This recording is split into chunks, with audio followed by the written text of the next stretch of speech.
صباح الخير يا شباب، ايه الاخبار؟ عاملين ايه؟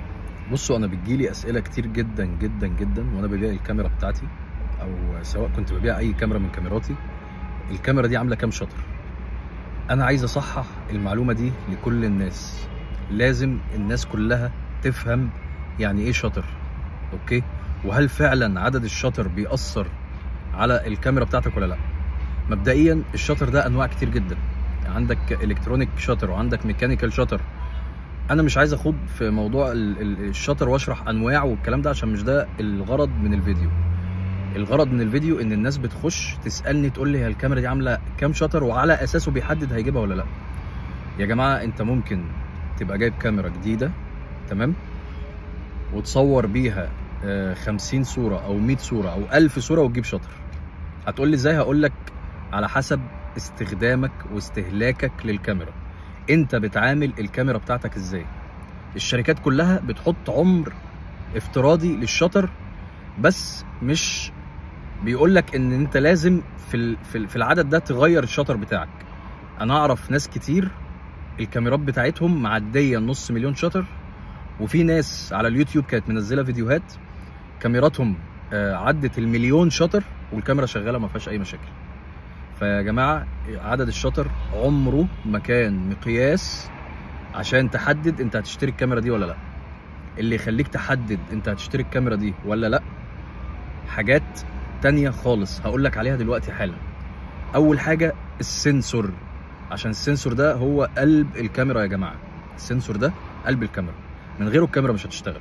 والسنسور ده لو فيه اي مشاكل اوعى تشتري الكاميرا ايا كان. حتى لو قالك انا صلحت السنسور وعملت سنسور جديد او حطيت، ما تشتريش الكاميرا. انا اللي بقولك، وانا مش بقولك كده يعني كلام في المطلق. انا الحمد لله بقالي سنين شغال في التصوير، وبقالي سنين الحمد لله عندي خبره كويسه جدا في مجال التصوير.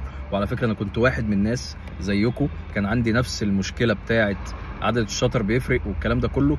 المشكله يا جماعه ان احنا بنسمع ومش بنحب نفكر. احنا بناخد المعلومه من الناس، او بناخد الكلام المدرج او الكلام العام اللي بيتقال من الناس، وبنروح ولا بنفكر ولا بندور ولا بنمحص ولا بنعمل اي حاجه. فنرجع لمرجوعنا. السنسور هو قلب الكاميرا. شوف السنسور. لو انت بتشتري كاميرا DSLR فيها مرايه، بص على المرايه. بص على الكاميرا نفسها حالتها عامله ازاي.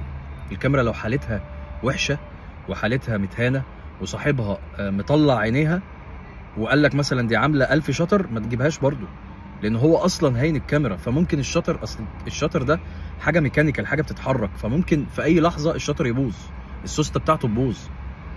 فبص على حاله الكاميرا، البادي عامل ازاي، واخد خبطات كتير ولا لا، الزراير بتاعت الكاميرا شغاله كويس ولا لا، كاميرا تاتش، التاتش شغال كويس ولا لا، الفليب سكرين شغال كويس ولا لا، ايه تاني، البطاريه، بيت البطاريه، السوسته بتاعت البطاريه، بيت الكارت اللي بيتحط فيه كارت الميموري، هل الكارت بيدخل بسلاسه كده وبيطلع معاك بسلاسه ولا في مشاكل.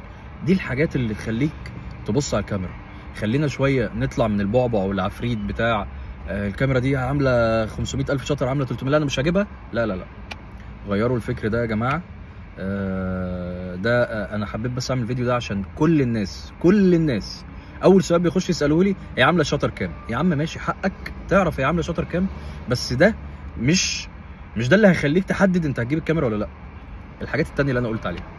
فربنا يوفقكم جميعا. انا طولت في الفيديو ده، واي حد حابب يسال عن اي حاجه انا برضو الحمد لله عندي فيديوهات كتير بنزلها على اليوتيوب، وبنزل فيديوهات على الانستجرام. ادخل واعمل لي فولو، هحط لكم اللينكات، واللي حابب يسال عن اي حاجه ليها علاقه بالتصوير يتفضل وانا هرد عليه. صباح الفل عليكم.